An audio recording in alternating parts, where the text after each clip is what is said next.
خاقان عباسی صاحب، محترم خواجہ محمد آصف صاحب، جناب رانا ثناء اللہ صاحب، معافی چاہتا ہوں میں بھول گیا جناب حسن اقبال صاحب، معزز ممبران پارلیمنٹ اور معزز ممبران صوبائی اسمبلی، معزز ٹکٹ ہولڈر صاحبان،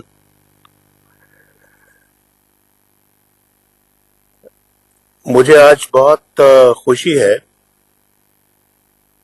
کہ میں آج آپ سب سے مخاطب ہوں۔ بڑی شدید خواہش تھی کہ میں آپ سے بات کرتا۔ کافی عرصہ ہو گیا کہ میں نے آپ کو دیکھا ہے، ملاقات ہوئے بہت عرصہ ہو گیا ہے، جب سے آپ ممبر منتخب ہوئے ہیں قومی اسمبلی کے یا صوبائی اسمبلیوں کے یا پھر سینٹ کے بھی، تو میرا خیال ہے کہ بہت ہی کم آپ سے میری ملاقات ہوئی ہے، یا شاید نہیں ہوئی ہے، کیونکہ میرا وقت زیادہ جیلوں میں گزرا ہے، اور مریم بھی آپ کے ساتھ یہاں پہ بیٹھی ہے، تو وہ بھی جیلوں میں کافی وقت گزار چکی ہے، اور پھر یہاں پہ شاید خاقان عباسی صاحب بھی ہیں، یہاں پہ ہمارے رانا ثناء اللہ صاحب بھی موجود ہیں، اور بھی دیگر ہمارے دوست اور ساتھی یہاں پہ موجود ہیں جن کا کافی وقت جیلوں میں گزرا ہے۔ تو مجھے سمجھ نہیں آتی کہ پاکستان کے اندر کیا نظام ہے، اور اس پاکستان کو کیا تھا اور کیا سے کیا بنا دیا ہے۔ آپ تو سب بڑے باشعور لوگ بیٹھے ہوئے ہیں یہاں پہ، آپ سے زیادہ شعور رکھنے والا کون ہے سیاست کے میدان میں؟ آپ بھی سوچتے ہوں گے، میرا خیال سوچتے تو ہوں گے،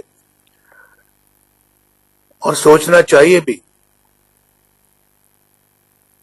آپ میں سے کئی ایسے بھی خواتین و حضرات ہیں جو بہت دیر سے سیاست کے میدان میں ہیں، پاکستان کے عوام کی خدمت کا فریضہ یا بیڑا آپ نے اٹھایا ہوا ہے، آپ کے کندھوں پہ ایک ذمہ داری کا بوجھ ہے۔ تو آپ بھی تو سوچتے ہوں گے نا، یہ پاکستان بھائی، یہ کیا ہوتا ہے پاکستان کے اندر کہ کبھی یہاں پہ ایک نظام ہوتا ہے، پھر اس کو ختم کر کے دوسرا نظام آ جاتا ہے، اس کو ختم کر کے کوئی تیسرا نظام آ جاتا ہے۔ تو یہ پاکستان کا آئین ہے جس کو آپ بھی کئی دفعہ پڑھ چکے ہوں گے، میں بھی پڑھ چکا ہوں کئی دفعہ، پاکستان کے قوانین کو بھی کئی دفعہ پڑھ چکا ہوں میں۔ تو اس آئین کے مطابق نہ پارلیمنٹ کو چلنے دیا جاتا ہے، نہ عدلیہ کو چلنے دیا جاتا ہے، اور نہ ہی اپنا پاکستان کے کئی دوسرے ادارے ہیں ان کو چلنے دیا جاتا ہے، اور ایسی کچھ طاقتیں ہیں جو اس پہ مکمل طور پہ حاوی ہو جاتی ہیں۔ آپ زیادہ دور نہ جائیں، 2017 میں یہ پاکستان کی خدمت کا ہم اپنا جو ہے وہ فریضہ انجام دے رہے تھے، اور میں ہی اس فریضے کو ہیڈ کر رہا تھا، پاکستان کا وزیر اعظم تھا۔ یک کیا ہو گیا بھائی، کیا ہوا کہ مجھے بالکل مکھن سے بال کی طرح سے نکال کر تو باہر پھینک دیا گیا؟ کچھ آپ کو سمجھ آتی ہے تو آتی ہوگی، مجھے تو سمجھ نہیں آتی، اور اگر آپ کو سمجھ آتی تو آپ مجھے سمجھا دیں۔ لیکن یہ حقیقت ہے یہ حقیقت ہے. اور پھر ایک وزیر اعظم کو آپ نکال رہے ہیں. کوئی معقول وجہ ہو تو بھائی میں بھی کہوں جناب بالکل معقول وجہ تھی. مجھ سے یہ اگر سلوک ہوا ہے تو یار اس کے پیچھے ایک بیک گراؤنڈ ہے, معقول جواز ہے, جسٹیفیکیشن ہے, معقول ریزن ہے, اور جس کو کہ جٹلایا نہیں جا سکتا. تو میں کہتا جی کہ ٹھیک ہے, اس میں اپنا میرا بھی قصور ہے بھائی, میں بھی مجرم ہوں اور میں بھی آنسریبل ہوں. تو اگر یہ فیصلہ میرے خلاف آیا تو ٹھیک ہے بھائی, مجھے اپنے کیے کی سزا ملی ہے. لیکن کیا یہ بات آپ کی سمجھ میں آتی ہے کہ ایک شخص کو اس لیے آپ وزارت عظمیٰ کے منصب سے آپ نکال باہر کریں کہ اس نے اپنے بیٹے سے تنخواہ نہیں لی, کہ اس کے پاس ایک اقامہ تھا, اور اقامہ بھی مجھے کیا ضرورت تھی بھائی اقامے کی؟ اگر 1999 میں مشرف کا مارشل لاء نہ لگتا, 2000 میں پاکستان سے باہر ہمیں نہ بھیجا جاتا, تو بشمول فیملی, ساری فیملی, تو مجھے بتائیں مجھے کیا ضرورت تھی کسی جگہ کا اقامہ لینے کی؟ تو وہاں رہنے کے لیے تو ایک اقامہ لازمی تھا, جو کہ سعودی عرب جانے کے فوراً بعد جو ہے ہم نے بنوایا. تو اس کے بعد پھر پاکستان تو 7 سال مجھے نہیں آنے دیا گیا, اور آپ اس بات کے گواہ ہیں. 7 ایئرز, 2000 میں میں جاتا ہوں, 2007 میں واپس آتا ہوں. پہلے آنے کی کوشش کی, ایئرپورٹ کو سیل کر دیا, پنڈی شہر کو سیل کر دیا, ساری سڑکوں کو سیل کر دیا, آپ لوگوں کو گھروں میں نظر بند کر دیا, آپ لوگوں کو ایئرپورٹ پہ نہیں آنے دیا. اس کے بعد پھر مجھے واپس بھیج دیا گیا, اور پورے جہاز کھڑا تھا. 7 جو ہے وہ 777, اس میں اکیلا بیٹھا ہوں, اور مجھے سعودی عربیہ دوبارہ جدہ بھجوا دیا گیا. اور پھر ظاہر پر مجھے کہتے ہیں کہ اقامہ کیوں تھا آپ کے پاس؟ تو کیا میں اقامہ کے بغیر پھر میں نے باہر رہنا تھا؟ تو میں نے اس سے پہلے تو زندگی میں کبھی میرے پاس کوئی اقامہ نہیں تھا. یہ پہلا موقع ہے کہ میرے پاس اقامہ تھا, اور اس میں اقامہ تھا جناب بیٹے سے تنخواہ نہیں لی. بھئی نہیں لی میری مرضی, نہیں لی میری مرضی. یہ کون سی وجہ ہے بھئی؟ کیا جواز ہے؟ کیا مجھے وزارت عظمیٰ کی سیٹ سے منصب سے نکال کے باہر کر دیں, اور آج ملک کا یہ حشر کریں جو آپ دیکھ رہے ہیں, جو آپ کی آنکھیں دیکھ رہی ہیں, میں دیکھ رہا ہوں, آپ بھی دیکھ رہے ہیں. آپ تو بڑے باشعور لوگ یہاں بیٹھے ہوئے ہیں نا. آپ ذرا بتا دیں مجھے کہ 2017 کا پاکستان آج 2020 کے مقابلے میں کیسا لگتا ہے آپ کو؟ کیسا لگتا ہے آپ کو؟ میں جاننا چاہتا ہوں کہ آج پاکستان کے 22 کروڑ عوام کو وہ پاکستان جو 2017 کا پاکستان تھا, آج یہ تبدیلی والے پاکستان کے مقابلے میں کیسا لگتا ہے؟ یہ تبدیل شدہ پاکستان آپ کو اچھا لگتا ہے؟ 22 کروڑ عوام, پاکستان کے میرے 22 کروڑ عوام, مجھے بتاؤ, یا وہ پرانا پاکستان آپ کو اچھا لگتا ہے؟ یہ بڑی سوچ بچار کرنے والی باتیں ہیں بھائی. اس دوران کیا حشر برپا ہوا ہے اس ملک میں یا نہیں ہوا؟ آج کون سی اونٹ رے اونٹ تیری کون سی کل سیدھی؟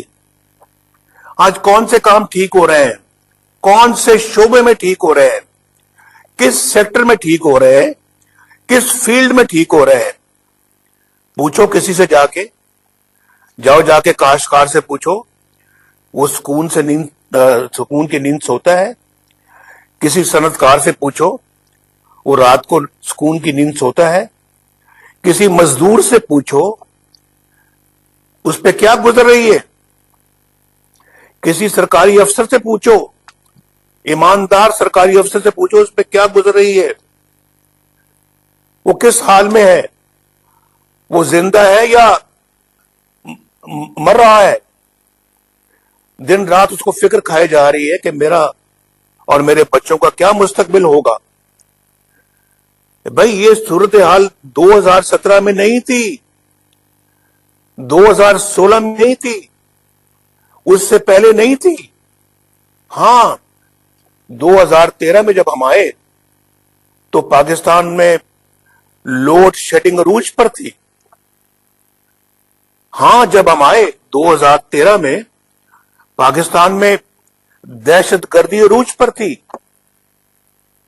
آپ وٹنس ہیں اس سب باتوں کے، آپ تو اسمبلی کے اندر بیٹھے ہوئے تھے، اور جو اسمبلی سے باہر جو ٹکٹ ہولڈرز جو نہیں الیکشن جیت سکے وہ بھی اس بات کا مشاہدہ کر رہے تھے۔ آپ تو بہت اچھی طرح جانتے ہیں۔ اور پھر میں 2018 سے لے کے اس بات کا خود مشاہدہ کرتا رہا ہوں، جب میں جیل میں تھا میں مشاہدہ کرتا رہا ہوں، دیکھتا رہا ہوں۔ تو میں آپ سے عرض کر رہا ہوں کہ پچھلے 2017 سے لے کے 2020 تک حالات یکسر بدل گئے۔ اور پھر دیکھیں کہ آج میں پوچھ رہا تھا آپ سے، غریب مزدور ہے جو بیچارہ، یہ جو کل سرکاری افسروں نے جو پروٹیسٹ کیا ہے، احتجاج کیا ہے، بھائی انہوں نے ان کے جذبات کو کوئی آج سمجھ رہا ہے؟ اس حکومت سے تو مجھے کوئی توقع نہیں ہے، لیکن کم از کم میں ضرور سمجھنے کی کوشش کر رہا ہوں، اور آپ کو بھی یہ سمجھنے کی کوشش کرنی چاہیے۔ ان کو آج 2 وقت کی روٹی میسر نہیں ہے، 2 وقت کی روٹی میسر نہیں ہے۔ میں نے اپنے لوگوں کو کہا، میں نے کہا دیکھو یار، مجھے کچھ صحیح بنا کے دو۔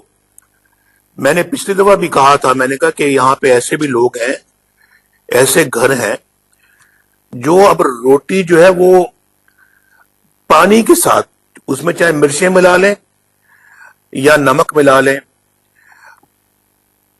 پانی ڈبو کے روٹی کا نوالا کھاتے ہیں۔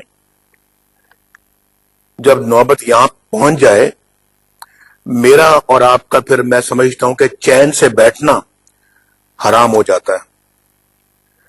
یہ کسی طرح سے بھی ہم پھر اپنے آپ کو جو ہے وہ جسٹیفائی نہیں کر سکتے کہ ہم چین سے بیٹھے رہیں اور لوگ پانی کے اندر اپنا نوالا ڈبو کے تو کھانا کھائیں اور اپنے بال بچوں کا پیٹ بھریں۔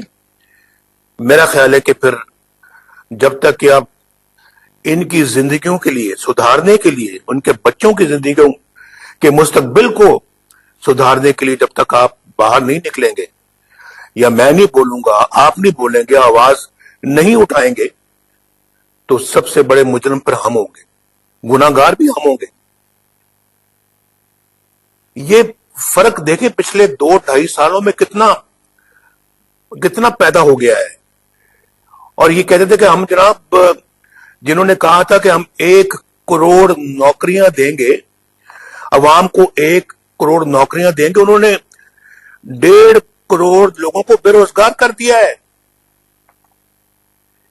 یہ میں آپ کو صحیح کہہ رہا ہوں، آپ کو یہ میں جو فگرز بتا رہا ہوں، یہ میں سوچ سمجھ کے مشورہ کر کے، اقتصادی مشیروں سے مشورہ کر کے، ڈار صاحب بھی یہاں موجود ہیں، ان سے میں نے بات کر کے مشورہ کر کے، کیونکہ وہ بھی اس میں بہت زیادہ ان کا مطالعہ ہے، تو پوچھ کے میں سارا کچھ میں آپ کو بتا رہا ہوں۔ یہ کہتے تھے ہم 50 لاکھ گھر دیں گے، 50 لاکھ گھر دیں گے۔ مجھے کوئی بتائے آج پاکستان میں کوئی یہاں پہ 22 کروڑ آدمیوں میں سے کہ کسی کو کوئی ایک گھر بھی ملا ہے، یا انہوں نے کوئی ایک گھر بھی بنا کے کسی کو پیش کیا ہے؟ 50 لاکھ 5 سالوں میں۔ بھائی ایسے ملک، ترقی یافتہ ملک، جو 20 سالوں سے 30 سالوں سے جو گھر بنانے میں لگے ہوئے ہیں، انہوں نے آج تک 50 لاکھ نہیں بنا سکے. یہ 50 لاکھ گھر 1 سے 5 سال میں بنا کے دے دے گا. مجھے سمجھ نہیں آتی، انہوں نے اتنے بڑے بڑے وعدے کیے اور کھودا پہاڑ اور نکل رہا ہے چوہا. اور ہر بات پہ یو ٹرن، ہر بات پہ یو ٹرن، ہر بات پہ یو ٹرن. ہم قرضے نہیں لیں گے، ہم مر جائیں گے، آئی ایم ایف سے قرضے نہیں لیں گے. لیے قرضے. ہم خودکشی کر لیں گے قرضے لینے سے پہلے. خودکشی تو کوئی نہیں ہوئی، قرضے لے لی ہیں بہت. اور اس کے بعد قرضے لینے کے باوجود روپے کی قدر کو مٹی میں ملا دیا ہے. ہمارے زمانے میں the rupee was stable, the rupee remained stable. 100 روپے کا روپیہ تھا جب ہم نے باغ دوڑ سنبھالی ہے ملک کی. اور جب مجھے نکالا گیا تم 103 روپے یا 104 روپے تھا. کیوں ڈاکٹر صاحب 104؟ ڈاکٹر صاحب کہتے 104 روپے کا تھا. 4 سالوں میں روپے کی قدر صرف 4 روپے گری. 4 روپے. اور اب پچھلے 2.5 سالوں میں کتنا بتائیں ذرا؟ 65 روپے پچھلے 2 سالوں میں گرا ہے. 65 روپے. یہاں لندن میں آج کل جو پاؤنڈ ہے، پاؤنڈ ہمارے زمانے میں تو کوئی 120 کے لگ بھگ آ گیا تھا. 120 120 جی 120 کا ایک پاؤنڈ تھا. جہاں اس وقت میں یہاں پہ رہتا ہوں آج 225 کا ہے. 225. یہ فیکٹس ہیں بھائی، یہ ریکارڈ کی بات ہے. پاکستان کا کیا حشر برپا کر دیا بھائی. کسی کو اس کا ادراک ہے؟ میں پوچھنا چاہتا ہوں کہ کسی کو واقعتاً اس کا ادراک ہے؟ اگر ہے تو پھر ہم پہ کیوں نہیں کوئی جوں رینگتی؟ ہمیں تو بے چینی جو ہے نا وہ ہو جانی چاہیے تھی. پاکستان کے عوام، میرا خیال کل جو جیسے انہوں نے وہاں پہ اسلام آباد میں جو کیا ہے مظاہرہ، وہ ایک منہ بولتا ثبوت ہے کہ لوگ کس قدر تنگ ہیں. میں ابھی آپ کو یہ بتانے لگا تھا کہ یہ صورتحال جو اس وقت میں نے لڑکے کو کہا تھا، میں نے کہا یہ کاغذ تو بناؤ یار. یہ اس نے بنایا تو ہے، لیکن میں نے کہا ابھی مجھے مزید تفصیل چاہیے. یہ کیا ہے؟ لکھتا ہے کہ ایک بندہ، اب مجھے پتہ نہیں آپ میں سے کئی بندے زیادہ سمجھتے ہوں گے، آپ موقع پہ ہیں. یہ ٹیلی فون کے اوپر میں نے فیکٹس فگرز لیے ہیں اور میں نے ابھی اس کو سرسری طور پہ دیکھا ہے. اس کی جس کسی کی تنخواہ 20,000 روپے ہے، 20,000 جو منیمم ویجز شاید ہیں، اس سے بھی کم ہے لوگوں کی. تو یہ میں ایک بہت ہی اپنا پرائیویٹ سیکٹر کا جو ایک گارڈ ہوتا ہے، گارڈ، اس کی تنخواہ کی بات کر رہا ہوں. یا جو آپ سمجھ لیں کہ جو ایک نائب قاصد ٹائپ جو بندہ ہوتا ہے اس کی تنخواہ ہے. اس کے کچن کا ماہانہ خرچہ لکھا ہوا ہے جو 12,000 روپیہ. بجلی پانی گیس بل کا خرچہ میں نے اس کو کہا، میں نے کہا وہ ہے اپنا تقریباً 3,000 روپیہ. اور اس کے بعد پھر بچوں کی پڑھائی کا خرچہ ہے. آمد و رفت جس کے پاس کوئی موٹر سائیکل ہوگی یا جو موٹر سائیکل نہیں ہے تو بسوں میں جاتا ہے، کسی جگہ رکشہ میں جا کے بیٹھ جاتا ہے اور پھر اور ان بسوں میں جاتا ہے جو ہم نے میٹرو بسیں بنائی ہیں جس کا کرایہ غالباً 20 روپے ہے. تو وہ 20 روپے کرایہ جو نہ ہونے کے برابر ہے، بہت کم ہے. افسوس تو اس بات کا کہ انہوں نے اورنج ٹرین کو بھی روک دیا ہوا ہے. وہ بھی عمران خان کے بغض کا شکار ہو گئی ہے، ورنہ وہ بھی آج وہ رواں دواں ہوتی، غریبوں کی خدمت کر رہی ہوتی. لیکن اس کو انہوں نے اس کا گلا گھونٹ دیا ہے، چلنے نہیں دیا. اس کا بھی گلا گھونٹ کے رکھ دیا ہے. اور اپنی جو وہاں پہ پشاور میں میٹرو بس بنائی ہے انہوں نے BRT، اس کی اتنی لاگت بڑھ گئی ہے کہ مجھے سمجھ نہیں آتی، اور کہ بھی یہ کس طرح سے اس کو پیسے دیتے جاتے رہے ہیں. وہاں پہ اس کی جو ہے وہ کورٹ کے اندر اس کو رکوا دیا ہے، کیس کو رکوا دیا. جب سب ٹھیک اگر ہے تو کیس کو کیوں رکوا دیا آپ نے؟ اس میں مجھے یاد آ رہا ہے کہ فارن فنڈنگ کیس کو رکوانے کے لیے انہوں نے اپنا کئی جگہوں پہ گئے ہیں کہ اس کی سنوائی نہیں ہونی چاہیے. بھائی اگر آپ کے دامن صاف ہے، ہاتھ صاف ہے، تو کیوں رکوا رہے ہیں آپ؟ آنے دیں، چلنے دیں. ہمارے معاملات میں تو اس ٹیم کے اندر جو JIT تھی، اس میں تو اپنا ISI کا نمائندہ بھی بیٹھ گیا تھا، اس کے اندر تو ملٹری انٹیلیجنس کا بندہ بھی بیٹھ گیا تھا. یہاں پر انکوائری نہیں چلنے دی جاتی، اور پھر JIT نے جو پیش کیا ہمارے خلاف وہ آپ کے سامنے ہے. اچھا، اگر اذان 2 منٹ خاموش ہو جاتا ہوں، اذان ہو جائے اس کے بعد پھر ہم شروع کرتے ہیں.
ارے چپ چپ کر.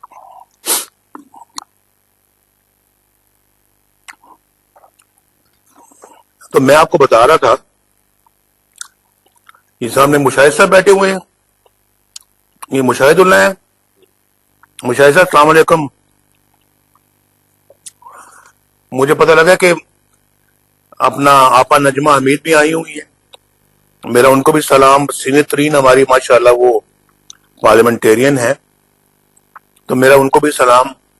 باقی بھی معزز خواتین ممبران کو بھی سلام. تو تہمینہ آپا کو بھی بہت سلام. میں عرض کر رہا تھا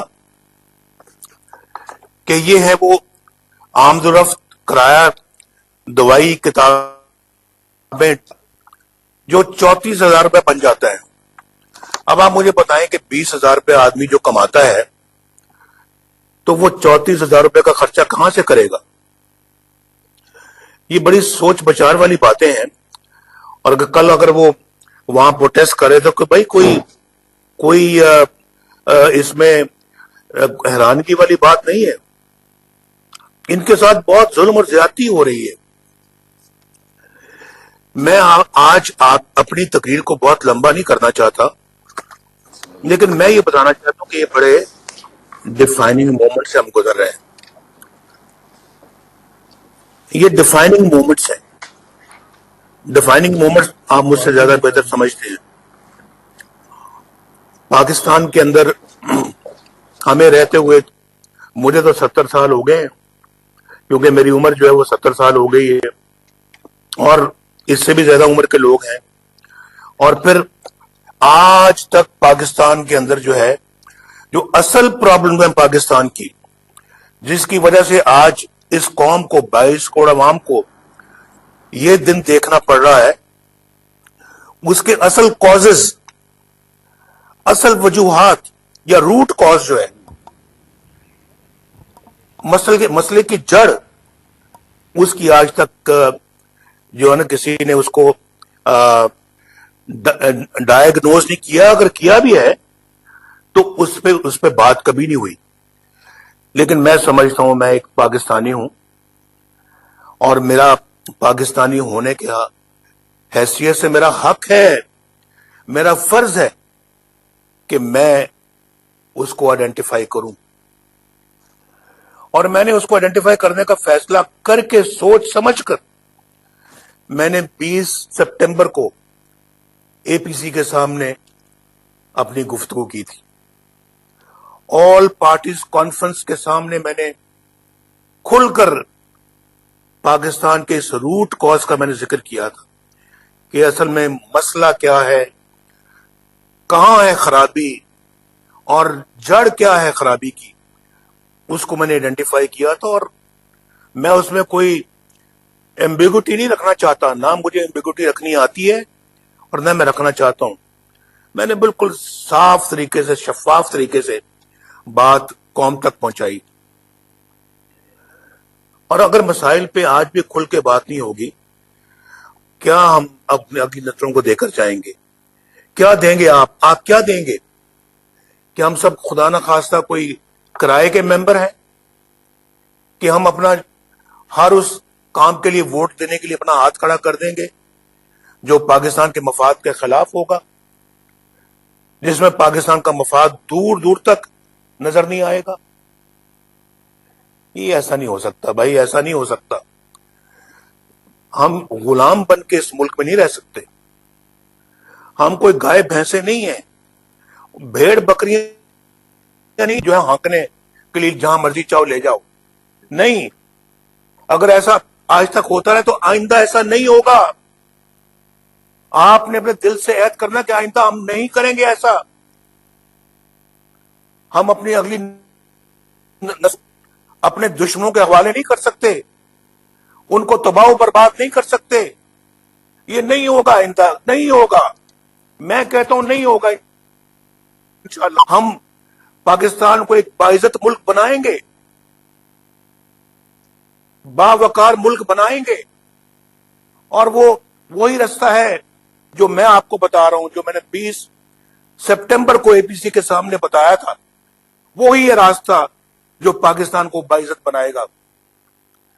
یہ نئے پاکستان کی بات کرنے والے کہ سبز پاسپورٹ کی عزت کروائیں گے، جی سبز جھنڈے کی عزت کروائیں گے. ہم پاکستان کو ایک باوقار ملک بنائیں گے. جو معافیاں مانگ رہے ہیں، $1 بلین جا کے دوسرے ملکوں سے ہاتھ پھیلا کے، جھولی پھیلا کے مانگ رہے ہیں، یہ پاکستان کو باعزت بنائیں گے. یہ سبز پاسپورٹ کو عزت دلائیں گے. اور سبز پاسپورٹ کو اللہ کے فضل و کرم سے عزت تو ہم نے ایک مرتبہ نہیں، کئی مرتبہ دلائی ہے. اگر اس ٹریک پہ ہم چلتے رہتے، ہمیں ڈسٹرب نہ کیا جاتا، آج پاکستان ترقی کی بلندیوں کو چھو رہا ہوتا. سبز پاسپورٹ کی عزت اس دن ہوئی تھی جب پاکستان نے ایٹمی دھماکے کیے تھے. سبز پاسپورٹ کی عزت اس وقت ہو رہی تھی جب ملک میں موٹر ویز بن رہے تھے. آج آپ پاکستان کے طول و عرض سے یہاں پہ آگے بیٹھے ہوئے ہیں. بتائیں کس نے پشاور سے لے کے آج رحیم یار خان تک، اور پھر رحیم یار خان سے سکر تک 6 لین موٹر وے بنائی؟ کس نے بنائی ہے؟ یہ ہزاروں کلومیٹر کا فاصلہ، یہ موٹر وے کس نے تعمیر کی ہے؟ یہ اپنا تبدیلی والوں نے، یا یہ جو آپ لوگوں نے اللہ کے فضل و کرم سے ایک سیکٹر بیچ میں رہ گیا جو سکر سے حیدرآباد تک. اگر ہم رہتے، مجھے پرمٹ پہ اور تنخواہ نہ دینے پہ نہ نکالا جاتا، میں وہ بھی مکمل کر کے جاتا. وہ بھی مکمل کر لیتے ہم 2018 تک. اور پھر کراچی حیدرآباد تو پہلے ہی مکمل ہو چکا ہوا ہے. اور میرا منصوبہ تھا کہ ہم کراچی حیدرآباد کے لیے ایک علیحدہ موٹر وے بھی بنائیں, نیشنل ہائی وے کے علاوہ ایک علیحدہ موٹر وے بنائیں. ہم نے گوادر سے کام شروع کیا اور اس کو کوئٹہ تک لے گئے, اور کوئٹہ سے اب ڈیرہ اسماعیل خان اور اسلام آباد کو ملا رہے ہیں. آپ کو شاید معلوم ہوگا, نہیں تو جا کے دیکھیں. آپ کو یہاں سے اسلام آباد سے ڈیرہ اسماعیل خان اور کوئٹہ تک کی جو موٹر وے ہے, ہائی وے جو ہے, وہ آپ کو بنتی ہوئی نظر آ رہی ہوگی. جا کے پوچھیں ان سے, چترال کے لوگوں سے. وہ بیچارے ایکسیڈنٹس میں مر جاتے تھے, اوپر چوٹی سے نیچے گاڑیاں اترتی تھیں اور لڑک کر نیچے دریا میں گر جاتی تھی. آج وہاں پہ ہم نے اربوں روپے خرچ کر کے, ہم نے 2017 میں ہم نے اس کو اللہ کے فضل و کرم سے 26 ارب روپیہ مزید دے کر اس کو مکمل کیا. جا کے پوچھو, ان سے پوچھیں آپ چترال والوں سے جا کے کہ وہ آج کس حال میں اپنی زندگی بسر کر رہے ہیں. وہ پچھلے 70 سالوں کا منصوبہ, 70 کہہ رہا ہوں 50 سالوں کا منصوبہ جو بن ہی نہیں رہا تھا, جو مکمل ہونے کا نام ہی نہیں لیتا تھا, آج اللہ کے فضل و کرم سے مکمل ہو چکا ہے. بھئی میں نے تو ابھی ایٹمی پروگرام کا ذکر کیا, وہ تو دفاع کا معاملہ ہے, اور میں روز تصویریں دیکھتا رہتا ہوں. یہ آپ کی اس موٹر وے پہ ہمارے جیٹ اترتے ہیں, فوجی جہاز اترتے ہیں, ہمارے یہ ایئر فورس کے جہاز لینڈ کرتے ہیں اور ٹیک آف کرتے ہیں. آپ نے شاید کل بھی پڑھا ہوگا کہیں, میں نے بھی پڑھا ہے. اور اس کے بعد پھر یہ جے ایس تھنڈر جو ہم نے بنایا ماشاءاللہ, نواز شریف کے تسخط اس ساتھ ہم نے معاہدہ کیا تھا, ہم نے بنایا اللہ کے فضل سے. اس کے بذائل پروگرام اللہ کے فضل و کرم سے ہم نے اپنے دور میں اس کو عروج پر لے کے گئے, اور ہم ہی نے الحمدللہ پاکستان کو دفاعی لحاظ سے اور دفاع میں جتنا بجٹ درکار ہوتا تھا ہم نے دیا.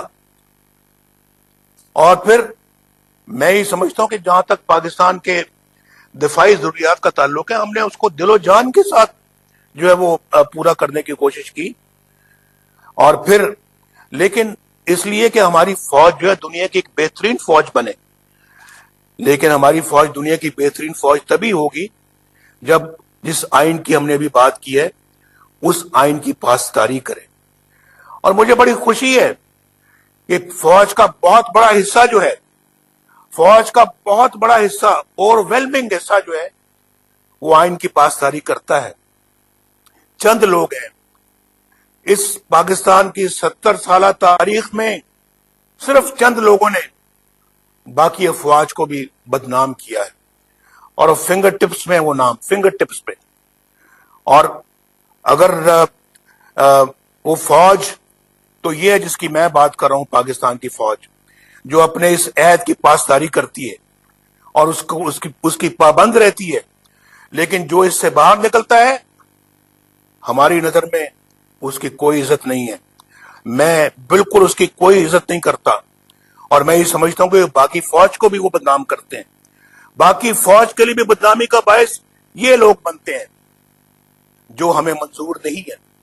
مجھے اپنا فوجی بہت پیارا ہے, مجھے پاکستان کے افواج پاکستان کے نوجوان کے جوان کے افسر, چھوٹے بڑے افسر بہت عزیز ہیں, لیکن مجھے وہ افسر عزیز نہیں ہیں جو الیکشنوں کے اندر دھاندلی کرتے ہیں, جو بکسوں میں ووٹ ایک بکسے سے نکال کے دوسرے کے بکسے میں ڈلواتے ہیں, جو ہمارے آپ کو معلوم ہے, اور آپ میں سے بہت سارے لوگ ایسے بھی ہیں جو الیکشن جیت چکے تھے, آر ٹی ایس بند کر کے آپ کو ہروایا گیا اور آپ کے بکسوں سے ووٹ چوری کر کے پی ٹی آئی کے بکسوں میں ڈلوایا گیا, آپ کے پولنگ ایجنٹس کو باہر نکال دیا گیا. آپ اس کے وٹنس ہیں یا نہیں ہے؟ بولیں یار, آپ بھی ذرا حوصلہ بلند کر کے بتائیں, اس کے وٹنس ہیں یا نہیں ہے؟ اگر ہیں تو مجھے آواز آنی چاہیے, کہ مجھے ابھی تک آواز نہیں آئی, بلند آواز میں بتائیں وٹنس ہیں یا نہیں ہے. یہ مجھے آواز نہیں آنی چاہیے.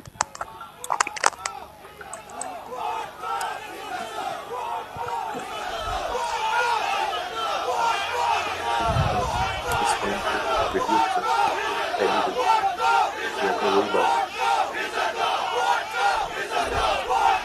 میں وہ مجھے یاد کرا دینا بھائی.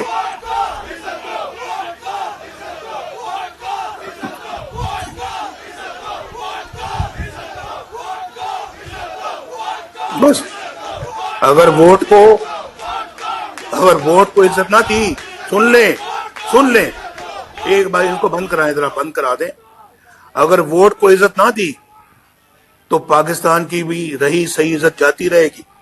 یہ میں آپ کو بتا رہا ہوں. نہ آپ کی عزت کرے گا, نہ کوئی آپ کو کوئی اچھی جگہ فراہم کرے گا, نہ آپ کی کوئی رسپیکٹ ہوگی, نہ ہی ہمارے اپنی نظروں میں ہماری رسپیکٹ ہوگی. دنیا تو بات کی بات ہے. کوئی آپ کے سبز پاسپورٹ کی عزت نہیں کرے گا, کوئی آپ کے سبز پرچم کی, کوئی آپ کے ملک کو, آپ کو اسی طرح سے آپ باہر جائیں گے, ایئرپورٹ میں اتریں گے, آپ کے پاسپورٹ کو دیکھیں گے کہ آپ انتظار کریں وہاں بیٹھے. یہ 70 سالوں میں ہم نے یہی کمایا ہے. یہ ہماری کمائی 70 سالوں کی. یہ ٹریک پہ چل رہا تھا, یہ ملک بھائی ٹریک پہ چل رہا تھا. ایٹمی دھماکے کیے تھے, ہمیں فارغ نہ کیا جاتا. یہ پاکستان کی عزت بہت بلند ہو رہی تھی. پاکستان معاشی ترقی کر رہا تھا. ابھی پچھلے چند سالوں کی بات کر رہا ہوں. اگر اس کو کرنے دیا جاتا, سی پیک اپنے جو اہداف حاصل کرتا, پاکستان کے اندر خوشحالی آتی, آج دنیا آپ کو اپریشیٹ کر رہی ہوتی. لیکن ہم پھر ٹریک سے اتر گئے, اور آج $1 بلین کے لیے, یعنی $1 کے لیے آپ باہر جا کے مانگ رہے ہیں پیسے. آپ مجھے بتائیں, روپیہ آپ کا نیپال سے بھی زیادہ نیچے گر گیا ہے, افغانستان سے بھی زیادہ نیچے گر گیا ہے, سری لنکا سے بھی زیادہ نیچے گر گیا ہے. اور یہاں پر باقی ساؤتھ ایشیا کے اندر سب سے اگر جو پور کرنسی ہے, سب سے جو ہے وہ سستی کرنسی ہے, تو وہ پاکستان کا روپیہ ہے.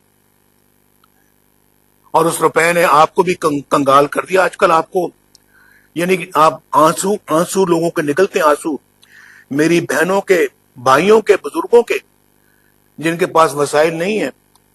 وہ دیکھتے ہیں ہم بچوں کو پالیں یا ان کو پڑھائیں, ان کو کھانا کھلائیں یا پڑھائیں, بھائی ان کو روٹی کھلائیں یا ان کو دودھ پلائیں, اور گھر کا کرایہ دیں یا پھر بچوں کی فیس دیں.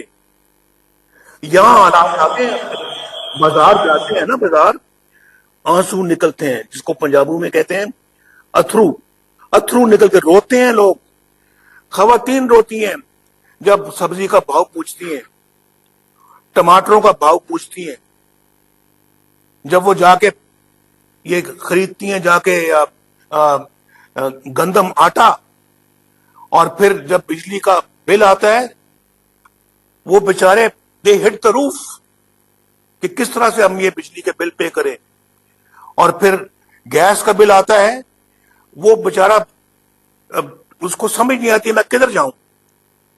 اور پھر آج کل جو پاکستان کے اندر ان کے دیگر اخراجات کا تعلق ہے, میں سمجھتا ہوں کہ یہ پاکستانی لوگ پتہ نہیں کس صبر اور کس ہمت کے ساتھ گزارا کر رہے ہیں, اور یہ سارا جو ہے وہ اس کا بوجھ وہ برداشت کر رہے ہیں. یہ تھا وہ نیا پاکستان جس کا سنہرے خواب دکھائے تھے. لیکن میں آپ کو سلوٹ کروں گا جو آپ بیٹھے ہوئے ہیں. پاکستان کے عوام نے اس کے باوجود اس کے نعرے کو قبول نہیں کیا. الیکشن آپ جیت چکے تھے, آپ جیتے تھے الیکشن, اس کے باوجود الیکشن آپ نے جیتا, لیکن جتوا اس کو دیا گیا, یہ تبدیلی والے کو. بھائی یہ بہت بڑا آئین شکنی کی ہے آپ نے, بہت بڑی آئین شکنی کی ہے. یہ ناقابل معافی جرم ہے. آپ نے RTS کو بند کر کے آپ نے مکمل طور کے اوپر آپ نے صفائی کی اور ہیرا پھیری کی ہے، اور الیکشن، پاکستان کے الیکشن کے مینڈیٹ کو چوری کیا، آپ نے مینڈیٹ کو چوری کیا ہے، ہمارے بکسوں کو تبدیل کر کے آپ نے دوسرے بندے کو جتوا دیا ہے، آپ کو ہرا کے، آپ کو، جو آپ بیٹھے ہوئے ہیں، آپ کو ہرا کے۔ یہ تو اتنا بڑا انہوں نے پتہ نہیں دھاندلی کی، اور اس کے باوجود یہ ٹرائبل ایریا سے MNS کو لے کر، سندھ سے اپنا MQM کو ساتھ ملا کر، کو بلوچستان سے دوسری پارٹیوں کو ساتھ چھوٹے چھوٹے 4 بندے ملا کے صرف 4 ووٹوں کی برتری سے، اس کے باوجود 4 ووٹوں کی برتری سے انہوں نے عمران خان کو وزیر اعظم بنایا، 4 ووٹوں سے۔ اتنا کچھ کرنے کے بعد، اتنے بڑے پیمانے پہ دھاندلی کرنے کے بعد، اور مانگ تانگ کے ووٹ حاصل کرنے کے بعد، بیگ بورو اینڈ سٹیل کرنے کے بعد، 4 ووٹوں کی برتری سے عمران خان کو وزیر اعظم بنایا ہے، اور اس نے یہ پاکستان کا حشر کر دیا ہے۔ بتائیں مجھے، آج آپ حوصلے بلند کریں بھائی، بزدل آدمی کی ضرورت نہیں ہے، کسی بزدل آدمی کی ضرورت نہیں ہے ہمیں۔ اگر کوئی بزدلی کا مظاہرہ کرتا ہے، وہ برائے کرم گھر بیٹھ جائے، مجھے اس کی ضرورت نہیں ہے، اس قوم کو اس کی ضرورت نہیں ہے، اسمبلیوں میں بیٹھنے کی گنجائش نہیں ہے اس کے لیے۔ اگر آپ نے پاکستان کو بچانا ہے تو پھر تھوڑا سا دل بڑا کرنا ہوگا، تھوڑی سی بہادری دکھانی ہوگی، تھوڑی سی جرأت دکھانی ہوگی، اور اٹھنا ہوگا اس کے خلاف اٹھنا ہوگا، اپنا آپ بتانا ہوگا اپنی قوم کو بھی اور دنیا کو بھی کہ ہم ناانصافی، ظلم اور ٹرنی کو ہم قبول نہیں کر سکتے، کسی قیمت میں قبول نہیں کر سکتے۔ ہم اس کے خلاف کھڑے ہو گئے ہیں، اور اس وقت تک کھڑے رہیں گے جب تک یہ جنگ ہم نہیں جیتتے۔ یہ آپ کو میرے ساتھ یہ وعدہ کرنا ہوگا، آج پاکستان کے عوام آپ کا ساتھ دینے کے لیے تیار ہیں، آپ کے ساتھ کندھے سے کندھا ملانے کے لیے تیار ہیں، وہ آپ کے ساتھ کھڑے ہوں گے، بشرطے کہ آپ خود اپنے قدموں پہ کھڑا ہونا سیکھیں۔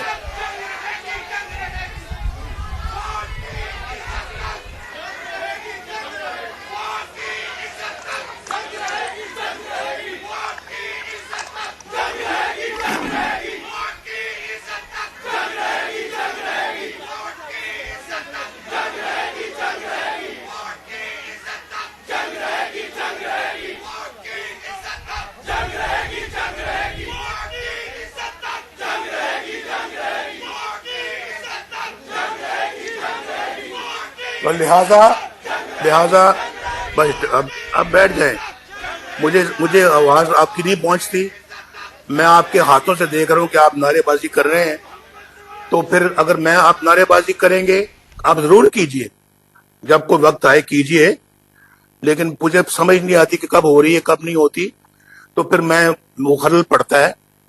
تو میں آپ سے صرف یہ کہنا چاہتا ہوں کہ اگر آج میں کس سے اس کا گلہ کروں، مجھے آپ بتائیں میں صرف اس کا ذمہ دار عمران خان کو سمجھوں، یا جو اصل ذمہ دار ہیں ان کو ذمہ دار سمجھوں؟ بولیں، آپ بتائیں۔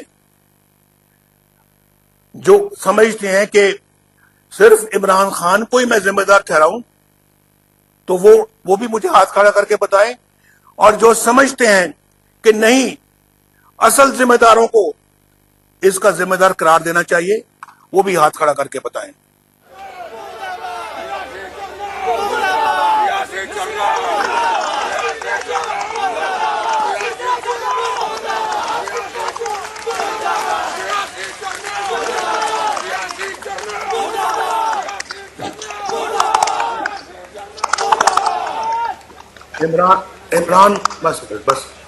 عمران خان کو لانے والوں، یہ عوام کا جذبہ دیکھ لیں آپ، اس سوغات کو جتنی جلدی ہو سکے لے جائیں، یہ سوغات ہمیں نہیں چاہیے، اس کو لے جائیں، اس نے پاکستان کی تباہی کر دی ہے، اور اس نے پاکستانیوں کو پریشان حال کر دیا ہے. وہ بھوک سے مر رہے ہیں, ان کے بچے بھوک سے مر رہے ہیں, ان کا چولہا بجھ گیا ہے, 2 وقت کی روٹی ان کو نہیں ملتی کھانے کو آج, اور آٹا دال چینی آسمان سے باتیں کر رہے ہیں. اور پھر جو اس کے بعد چینی چور یا وہ بھاگ گئے ہیں یا ان کو بھگوا دیا گیا ہے کہ آپ یہاں سے چلے جائیں, نکل جائیں. دوائیاں آدمی کی پہنچ سے باہر ہیں. مریض پتہ نہیں کیا کر رہے ہوں گے آج, کس طرح سے دوائیاں خریدتے ہوں گے, آنسو نکلتے ہوں گے جب دیکھ رہے ہوں گے کہ ہمارا جوان بیٹا بیمار ہے, جوان باپ بیمار ہے, ماں بیمار ہے, دوائی کے لیے پیسے نہیں ہیں. اتنے بھی وہ اپنا, ایسے بھی پاکستان میں لوگ ہیں خوددار لوگ جو کسی کے آگے ہاتھ نہیں بلاتے. وہ کیا سوچ رہے ہیں آج, کس طرح سے زندگی گزار رہے ہیں؟ کبھی سوچا آپ نے 3 سال پہلے کیا یہ کیفیت تھی؟ آج پھر جنہوں نے یہ کیفیت پیدا کی ہے ان کو آج جواب دینا ہوگا. وہ قوم کے سامنے آ کے بتائیں, سلیکٹرز بتائیں کہ کیوں انہوں نے اس بندے کا انتخاب کیا اور ٹھوس دیا لا کے قوم کے سر پہ, ہمارے سر پہ لا کے اس کو جو ہے وہ سوار کر دیا. آپ کو بتانا ہوگا. لہذا میں آپ سے پوچھتا ہوں, پاکستانی قوم اب یہ سوال پوچھے, اور جب تک اس کا جواب نہ ملے اپنے گھروں کو آپ واپس نہیں جائیں گے, آپ آرام سے نہیں بیٹھیں گے, آپ چین سے نہیں بیٹھیں گے جب تک کہ آپ کو اس کا جواب نہیں مل جاتا. یہ میری آپ سے گزارش ہے. اگر آج پاکستان کو بدلنا ہے, اگر واقعی حقیقتاً آپ پاکستان کے اندر تبدیلی چاہتے ہیں, یہ ہے وہ تبدیلی جو آپ کو لانی پڑے گی. اس کے بغیر یہ ملک نہیں چل سکتا, اس کے بغیر یہ اسمبلیاں, یہ پارلیمنٹ نہیں چل سکتا, اس کے بغیر یہاں کی حکومتیں نہیں چل سکتی, اس کے بغیر غریب کا چولہا نہیں جل سکتا, اس کے بغیر پاکستان کا نظام نہیں چل سکتا. یہاں پہ اس کے بغیر پاکستان کی عدالتیں بھی نہیں چل سکتی, پاکستان کا کاروبار نہیں چل سکتا. یہاں ہر طبقہ جو ہے وہ پریشان رہے گا. لہذا اس کا آپ نے ہمیں جواب دینا ہوگا اور ہمیں جواب آپ سے لینا ہے. اس کے بغیر ہم بھی چین سے نہیں بیٹھیں گے. معیشت منہ کے بل گر گئی ہے, اور جیسے میں نے آپ کو کہا ہے, یہ جو لوگ اب مجھے کوئی بتائے, کوئی حساب دے, یہ جو بلین ٹری جو انہوں نے کہا تھا وہ کہاں ہے؟ اس کے اوپر جو پیسے لگے ہیں آپ کی خون پسینے کی کمائی ہے. وہ آپ کا حق ہے کہ آپ پوچھیں کہ یہ بلین ٹری کے پیسے کہاں گئے. بی آر ٹی جو بنائی ہے پشاور میں, اس کی لاگت یہ 3-4 بی آر ٹی جو پنجاب میں بنی ان سے بھی زیادہ ہے. ان کی اکٹھی رقم جو ہے اس سے بھی زیادہ پشاور کی بی آر ٹی پہ خرچ ہوا ہے. لیکن وہاں بسیں چل رہی ہیں, وہاں ٹوٹ پھوٹ ہو رہی ہے. اتنی رقم لگنے کے باوجود یہ آپ کا فرض بنتا ہے, حق بنتا ہے کہ آپ پوچھیں ان سے, یہ چینی چور کیوں باہر بھاگ گئے, کیسے بھاگ گئے؟ اربوں خربوں آپ کا لے کر, آپ کے خون پسینے کی کمائی لوٹ کر وہ ملک سے باہر چلے گئے, ان کو جانے دیا. وہ آپ کا پیسہ ہے, آپ کا پیسہ, آپ نے وہ پیسہ واپس لینا ہے. مجھے بتائیں, مجھے تو تنخواہ پہ نکالنے والے ذرا مجھے بتائیں گے کہ عمران خان بنی گالا کی منی ٹریل کب دے گا, کب رسیدیں لیں گے آپ عمران خان سے بنی گالا پہ؟ اور کل تو بشیر میمن صاحب نے تو بہت بے نقاب کر دیا ان کی کرتوتوں کو, اور اس نے کہا کہ یہ ہے نیب جو کر رہا ہے. ہمیں کہا گیا کہ ہم یہ کریں, لیکن ہم نے انکار کر دیا. ہم نے کہا کہ یہ غیر قانونی ہے, یہ غیر آئینی ہے, اور نیب نے وہ سارا کچھ نیب کر رہا ہے. یعنی ساری, اس لیے تو میں کہتا ہوں کہ یہ پاکستان جو ہے یہ بربادی کی طرف جا رہا ہے. میں آپ کو بلکہ چھوٹی سی ایک فلم دکھانا چاہتا ہوں, چھوٹی سی ہے, 1.5 منٹ کی, 2 منٹ کی ہے, 4 منٹ کی طرح دیکھیں آپ کو کچھ اندازہ ہوگا کہ اس ملک کے اندر کیا ہو رہا ہے. دکھائیں جی آپ ذرا. مسئلہ کیا تھا؟ عمران خان صاحب کیا چاہتے تھے جو آپ ان کی مراد پوری نہیں کر رہے تھے؟ جو نیب نے کیا ہے وہی. ان سیاستدانوں سے متعلق آپ کو خود وزیر اعظم صاحب نے کبھی کوئی ہدایات دی کہ آپ یہ کریں؟ کافی سارے نام ہیں جو کہ میں نے کہا نا آپ کو سر دست مجھے یاد نہیں. شہباز شریف صاحب کے حوالے سے جی ہاں کیا پرٹیکولر خواہش تھی جو عمران خان صاحب چاہتے؟ وہ جو آج کل چل رہی ہیں چیزیں اچھا پہلے بھی چلتی رہی ہیں.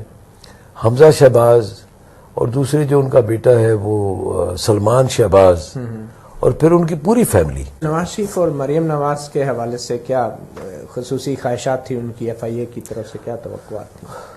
ایف آئی اے کے لیے ان کی توقعات تو ظاہر ہے جو ابھی پوری ہو رہی ہیں، ابھی بھی پوری ہو رہی ہیں، ابھی بھی ہو رہی ہیں. اور دوسرے جو ان کے جو داماد ہیں کیپٹن کیپٹن صفدر جو ہے ان کے حوالے سے کہ بالکل ان کو تو بالکل جس طرح ہو رہا ہے ان کے ساتھ جو نیب کر رہا ہے. مطلب کیا پرٹیکولر اس وقت کیا کیپٹن صاحب کوئی احساسوں کا ایشو بنانا چاہتے تھے یا کیا؟ یہ ایک کوئی تصویر آئی تھی اس کے حوالے سے بھی ہو رہا تھا کہ یہ ٹیررزم کا کیس ہونا چاہیے. اچھا یس. کیا سوشل میڈیا پہ کوئی سوشل میڈیا پہ کوئی تصویر تھی فرسٹ لیڈی کی اس کے متعلق. اچھا تو آپ نے کیا آپ کی رائے نہیں تھی نہیں ہو سکتا؟ نہیں یہ ٹیررزم کیسے ہو گیا؟ اچھا ٹیررزم کیسے ہو گیا؟ ٹیررزم کی ایک ڈیفینیشن ہے قانون میں. اور وہ تصویر بھی ایک نارمل تصویر تھی. نارمل تصویر تھی. نارمل ایک تصویر تھی. اب اس میں ٹیررزم کیسے ہو گیا؟ کہاں سے آ گیا؟ تو پھر آپ سے کہا گیا براہ راست ایکشن لیں اور فلانے نے کیا. میں نے کہا جی کس کا نام لیا گیا؟ مریم کا؟ جی ہاں ان کا جو سوشل میڈیا سیل ہے اس کے حوالے سے کہا گیا. میں نے کہا جی کس قانون کے تحت ہوگا؟ مطلب we have to work according to law. آخری میٹنگ جو وزیر اعظم عمران خان سے ہوئی اس میں کیا ہوا؟ وہ جو آپ وہ اس کا اینڈ کیسے ہوا؟ کیا ہوا؟ وہ خواجہ آصف کا مریم نواز صاحبہ کی مطلب پھر شہباز شریف صاحب کی مطلب سب کی تم نے یہ نہیں کیا یہ نہیں کیا یہ. اور ابراج گروپ والا معاملہ بھی آ گیا. ابراج گروپ والا پھر وہ بہت زیادہ جذباتی ہو گئے. مجھے پہلے کہا گیا کہ جی آپ نے ایک میٹنگ ہے اور آپ پہنچ جائیں اور جو ہے وہ امپورٹنٹ کیسز آف ایف آئی اے کی بات ہوگی. میں سارے امپورٹنٹ کیسز پہ لے گیا لیکن سب سے زیادہ یہ کیس ڈسکس ہوا اور کے الیکٹرک کا ہوا. کون تھا میٹنگ میں؟ کون ہائیسٹ آفس؟ نہیں پرائم منسٹر موجود. جی ہاں.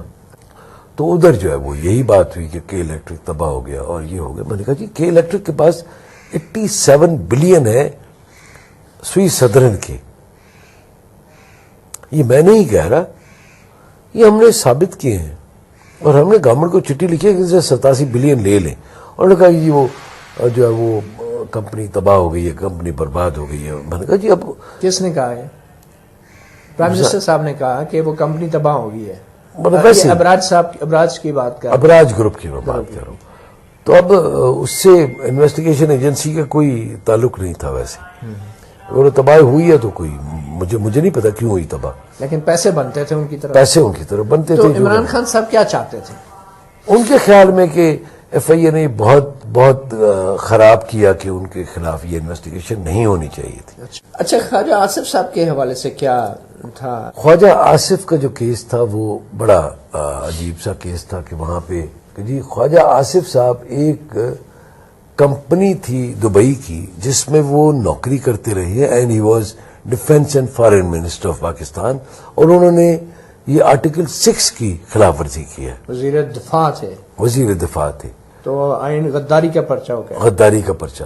اب اس کی انکوائری کے لیے اب میں آپ کو بتاتا ہوں مطلب میں یہ نہیں کہتا ہوں کہ لیکن اس کے لیے ایویڈنس ہمیں چاہیے ہوتا ہے.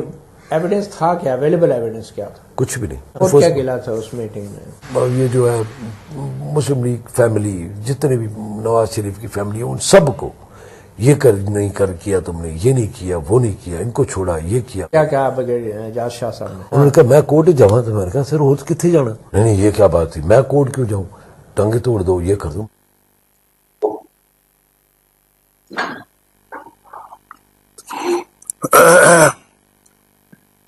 یہ دیکھ لیا کہ آپ نے سن لیا، یہ دیکھ لیا.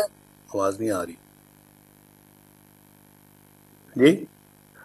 میری آواز آ رہی ہے؟ میری آواز آ رہی ہے آپ کو؟ جی یہ ہے بشیر میمن صاحب جو گریڈ 22 کے افسر ہیں، یعنی سب سے بڑا گریڈ جو سرکاری افسروں کا ہوتا ہے، گریڈ 22 کے افسر ہیں. اور یہ وہ بتا رہے ہیں، یہ ڈی جی ایف آئی تھے اس وقت، کہ مجھے عمران خان نے کیا کہا. یعنی سب کچھ، کہ دہشت گردی کا پرچہ بھی نواز شریف پہ، ان کی فیملی پہ دو، ان کی پارٹی کے لوگوں پہ دو، غداری کا بھی دو، اور کرپشن کا بھی دو. اور اس نے کہا جی کسی لحاظ سے کوئی بنتی نہیں ہے بات، نہ کوئی ثبوت ہے، نہ کوئی وجہ ہے، میں کیسے دے دوں؟ میں نے کسی قانون قاعدے کے مطابق چلنا ہے. تو اس نے کہا نہیں تم دو. اس نے کہا جی میں تو نہیں دے سکتا. اس نے اپنا، یہ بندہ جو ہے بشیر میمن، اس کے بارے میں سنا ہے کہ یہ بہت ایماندار آدمی، اپ رائٹ ہے، انٹیگریٹی والا بندہ ہے اور آنےسٹ آدمی. اس نے کہا کہ جی میں تو یہ کام نہیں کر سکتا، اور اس کی بجائے انہوں نے وہی کام اس نیب سے لے لیا. نیب نے یہ کام کرنے پہ تیار ہو گئی، لیکن اس ایماندار افسر نے کہا جی کہ یہ بنتا ہی نہیں ہے تو میں نہیں کر سکتا، آپ نے نیب سے کروانا ہے تو نیب سے کرو. انہوں نے نیب سے کروا دیا. یہ ہے نیب کی بے ایمانیاں، اور نیب کی ون سائیڈڈ اکاؤنٹیبلٹی، اور نیب کی زیادتی اور ظلم اور نا انصافی. اور یہ کورٹس بھی کہہ چکی ہیں، لیکن کورٹس نے آج تک کبھی اس نیب کے قانون کو ختم کرنے کے لیے کوئی ایکشن نہیں لیا. اگر نیب ٹھیک نہیں ہے تو پھر کورٹس کو اس پہ عمل درآمد روکنا چاہیے تھا، لیکن ایسا ہوا نہیں ہے. تو میں یہ کہہ رہا ہوں کہ اب شہباز شریف صاحب کو پکڑ لیے. شہباز شریف صاحب جس نے پنجاب کی اتنی خدمت کی، دن رات ایک کیا، اور اپنا سکون چھوڑا، اپنی نیندیں چھوڑ کر انہوں نے اپنے پنجاب کو سنوارا اور پنجاب کے لوگوں کی حالت کو بدلا. اس کو گرفتار کر کے ان کی انا کو تو بڑی تسکین پہنچی ہوگی، لیکن وہ تو انہوں نے کیا کیونکہ شہباز شریف ماشاءاللہ جب سے پیدا ہوا ہے اللہ کے فضل و کرم سے صنعت کار فیملی سے اس کا تعلق ہے. لیکن مجھے یہ بتائیں کہ جو بنی گالا کا جو مالک ہے عمران خان، اس کے ذرائع آمدنی کیا ہے؟ یہ بنی گالا کہاں سے بنا؟ اس کی زمین کہاں سے آئی؟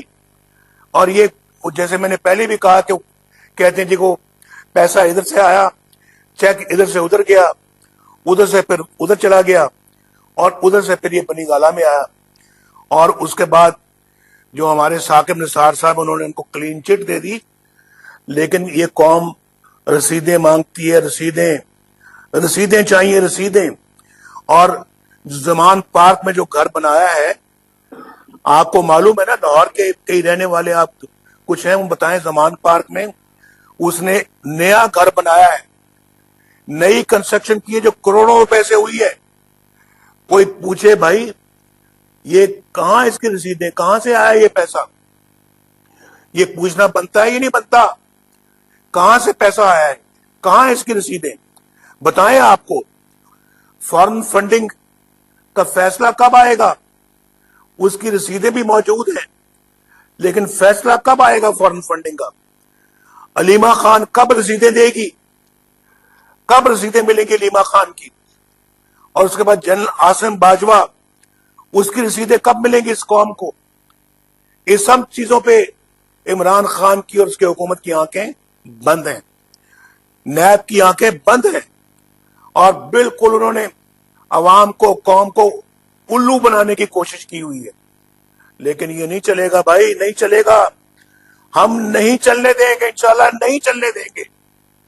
انشاءاللہ اس کو، آپ کی جو پاکستان کے ساتھ جو آپ نے یہ دشمنی کی ہے، اس کو کھول کے رکھیں گے ہم انشاءاللہ. اس ملک کو آپ نے تماشا بنا دیا ہے، یہ ملک کو آپ نے مذاق بنا دیا ہے، پاکستان کو آپ نے بالکل تباہ و برباد کر دیا ہے. اور یہاں پہ آپ، جیسے میں نے پہلے کہا ہے، ہمارے خلاف تو ابھی میں نے آپ کو چھوٹی سی مثال دی ہے. یہ جو میرے خلاف اپنا آنے کی اور تنخواہ کی، وہ جج محمد بشیر جس نے میرے خلاف فیصلہ دیا،